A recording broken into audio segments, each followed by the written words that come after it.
വർഷങ്ങളായി കാൽപന്ത് കളിയെ പിന്തുടരുന്നവരാണ് മലപ്പുറത്തുകാർ. ഇവരുടെ ചിന്തയിലും ശരീരത്തിലും ഫുട്ബോൾ എന്ന ഈ കായിക വിനോദം അലിഞ്ഞു ചേർന്നിട്ടുണ്ട്. മൈതാനത്ത് തങ്ങളുടെ ഇഷ്ടതാരങ്ങൾ പന്ത് കൊണ്ട് തീപ്പൊരി പായിക്കുമ്പോൾ ഗ്യാലറിയിൽ ആവേശം കൊടുമുടിയിലെത്തും.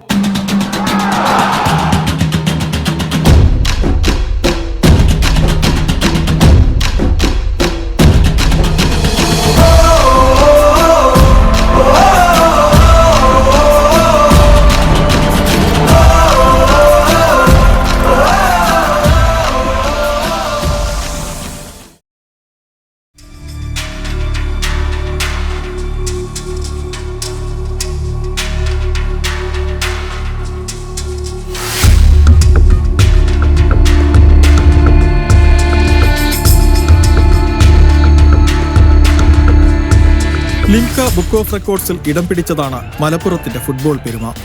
സെവൻസ് ഫുട്ബോളിന്റെ ലഹരിയിലാണ് ഇപ്പോൾ നാടും നഗരവും. ഫുട്ബോൾ മലപ്പുറത്തിന്റെ ജീവതാളമായി മാറിയതിന് വർഷങ്ങളുടെ പഴക്കമുണ്ട്.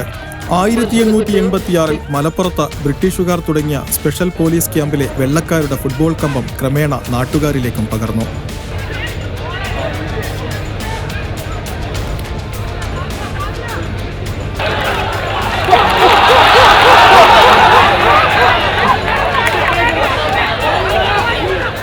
ബ്രിട്ടീഷ് നേവി ടീമിൽ കളിച്ച പൂക്കോട്ടൂരുകാരനായ ഇരുമ്പൻ മൊയ്തീൻകുട്ടി വിഭജനത്തിനു ശേഷം പാകിസ്ഥാൻ ദേശീയ ടീമിന്റെ ക്യാപ്റ്റനും പിന്നീട് പരിശീലകനുമായി. ഇന്നും മലപ്പുറത്തുകാരുടെ സിരകളിൽ ആവേശത്തിന്റെ ലഹരി പടർത്തുന്ന ഏക കായിക വിനോദം ഫുട്ബോൾ മാത്രമാണ്. കേരള സെവൻസ് ഫുട്ബോൾ അസോസിയേഷന് കീഴിൽ ഈ സീസണിൽ മാത്രം ഇവിടെ നടക്കുന്നത് 20-ൽ കൂടുതൽ ടൂർണമെന്റുകളാണ്. ഇതിൽ ഏറ്റവും പഴക്കമുള്ളതാണ് പെരിന്തൽമണ്ണയിൽ നടക്കുന്ന ഖാദറലി ഫുട്ബോൾ. ഇപ്പോൾ പെരിന്തൽമണ്ണ സംബന്ധിച്ച് 45ാമത് ടൂർണമെൻറ്റാണ് ഖാദറലി ടൂർണമെൻറ്റ്. കേരളത്തിൽ തന്നെ 45 ടൂർണമെൻറ്റ് നടത്തിയ ഒരു ക്ലബ്ബും പിന്നെ വേറെ ഈ ഖാദറലി മാറ്റി നിർത്തിയ വേറെ ഒരു ക്ലബ്ബും ഉണ്ടാവില്ല എന്ന് ഞങ്ങൾക്ക് പറയാൻ കഴിയും. ഈ ക്ലബ്ബിലൂടെ തന്നെ ഒട്ടനവധി കളിക്കാരെ ഞങ്ങൾക്ക് വാർത്തെടുക്കാൻ കഴിഞ്ഞിട്ടുണ്ട്. പിന്നെ നമ്മളെ സുരേന്ദ്രൻ ഉൾപ്പെടെയുള്ള മുൻ സ്റ്റേറ്റ് താരമാണ്. KSCB-യിലൂടെ കളിച്ച സുരേന്ദ്രൻ ഉൾപ്പെടെയുള്ള ഒട്ടനവധി താരങ്ങളെ നമുക്ക് ഈ ഖാദറലി ക്ലബ്ബിലൂടെ കളിച്ച് വളർത്തിയെടുക്കാൻ കഴിഞ്ഞിട്ടുണ്ട്. അതോടൊപ്പം തന്നെ ഫുട്ബോളിനെ വളർത്തിയെടുക്കാൻ ഒട്ടനവധി പ്രവർത്തനങ്ങൾ ഖാദറലി സ്പോർട്സ് ക്ലബ്ബ് നിരന്തരം നടത്തിക്കൊണ്ടിരിക്കുകയാണ്.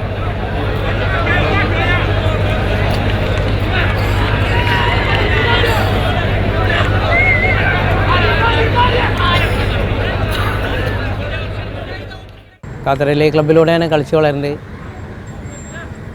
ഷൂ എല്ലാം വാങ്ങി തന്നത് അവിടുന്നാണ് ഖാദറൻ മൊമാലി സ്പോർട്സ് ക്ലബ്ബിലൂടെയാണ് നമ്മൾ വരുന്നത്. പിന്നെ മലപ്പുറം സോക്കറിന് കളിച്ച് ആ വർഷത്തിലാണ് ജൂനിയർ കേരള കളിച്ചത്. പിന്നെ സിവിൽ സർവീസ് 4 വർഷം കേരള ടീമിലുണ്ടായിരുന്നു. ഇപ്പോൾ കഴിഞ്ഞ വർഷം എല്ലാ ജില്ലാ ടീമിലുണ്ടായിരുന്നു. കഴിഞ്ഞ വർഷം കളിച്ചിട്ടില്ല. കൊയ്ത്തു കഴിഞ്ഞാൽ നെൽപ്പാടങ്ങൾ പിന്നെ ഫുട്ബോളിന് വഴിമാറും. ഇവിടെ കളിച്ചു വളർന്ന ദേശീയ ടീമിലെത്തിയവർ നിരവധി.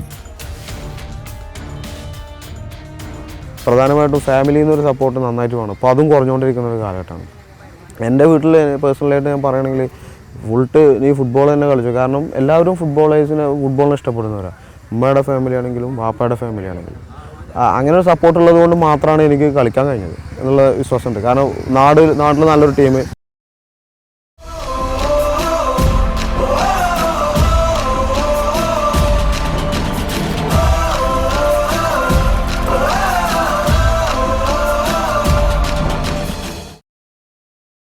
കുടുംബത്തിൽ നല്ല സപ്പോർട്ടാണ്. ഉമ്മയും നല്ല സപ്പോർട്ടാണ്. ഫുട്ബോൾ പ്രേമികളാണ്. പിന്നെ എളാപ്പാരും പിന്നെ അതേപോലെ മൂത്താപ്പാരൊക്കെ ഭയങ്കര സപ്പോർട്ടാണ്. മാമന്മാരൊക്കെ നല്ല സപ്പോർട്ടാണ് കാര്യങ്ങളും. രാജ്യത്തെ വിവിധ പ്രൊഫഷണൽ ക്ലബ്ബുകളിലും മലപ്പുറത്തിന്റെ സാന്നിധ്യമുണ്ട്. എന്നാൽ കളിക്കാരെക്കാൾ കളിക്കമ്പക്കാരാണ് മലപ്പുറത്തിന്റെ കാൽപന്തു കളിയെ സജീവമാക്കുന്നത്.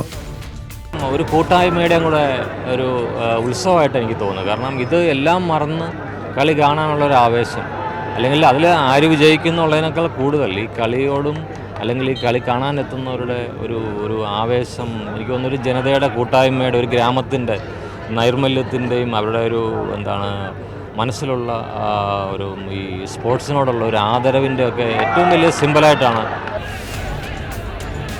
യൂറോപ്യൻ ഫുട്ബോളിന്റെ വീറും വാശിയുമാണ് ഇവിടെ സെവൻസ് ടൂർണമെന്റിലൂടെ പുനർജനിക്കുന്നത്.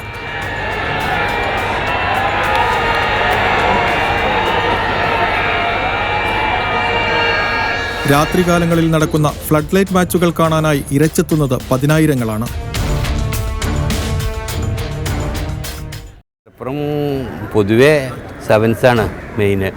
ഇപ്പോൾ ഓൾ ഇന്ത്യ ഒന്നുമില്ലല്ലോ, ഒരു 10 വർഷം 12 വർഷം മുമ്പ് ഓൾ ഇന്ത്യ ഉണ്ടായിരുന്നു. അതായത് 13 ഓൾ ഇന്ത്യ കളിക്കുന്നത് കേരളത്തിൽ.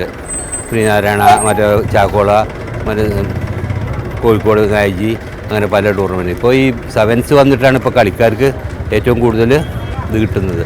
അതുകൊണ്ടാണ് ഇപ്പോൾ ഈ സെവൻസിന് ഇത്ര പേര്. ഇനിയിപ്പോൾ സെവൻസൊക്കെ പോവും ഓട്ടോമാറ്റിക്കായിട്ട്. ഇപ്പോൾ നമുക്ക് നല്ല സ്റ്റേഡിയം വന്നു, എല്ലാം വന്നു. അതേമാതിരി ഈ സ്റ്റേഡിയം തന്നെ ഇനി സെവൻസ് കളിക്കാൻ കിട്ടുമോ സംശയമാണ്. അതൊക്കെ സ്റ്റോക്കായി കഴിഞ്ഞാൽ ഇനി കിട്ടില്ല അത്. ഏഷ്യ, ആഫ്രിക്ക രാജ്യങ്ങളിൽ നിന്നായി ഈ സീസണിൽ വിവിധ ടീമുകൾക്കായി കളിക്കാൻ 50-ലേറെ പേരാണ് മലപ്പുറത്ത് എത്തിയിരിക്കുന്നത്.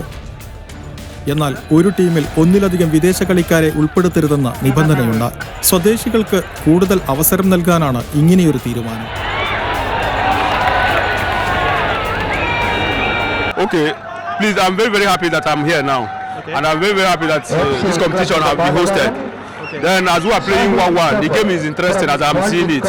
And the referee are trying their best. And I see spectators here.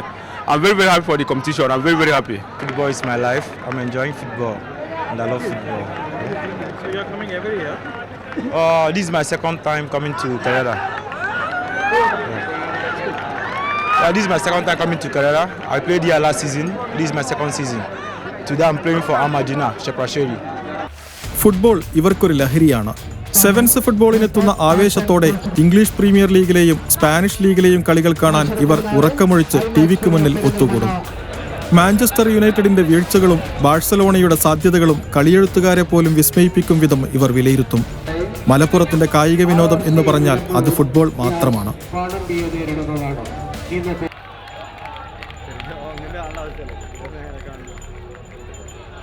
ദയവ് ചെയ്ത് കാണികൾ ഗ്രൗണ്ടിലേക്ക് പ്രവേശിക്കരുത്.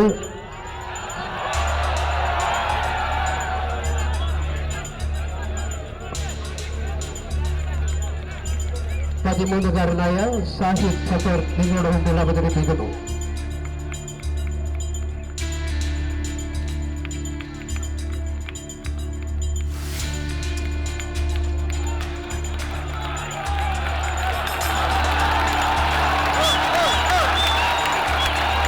അതെ, ദയവ് ചെയ്ത്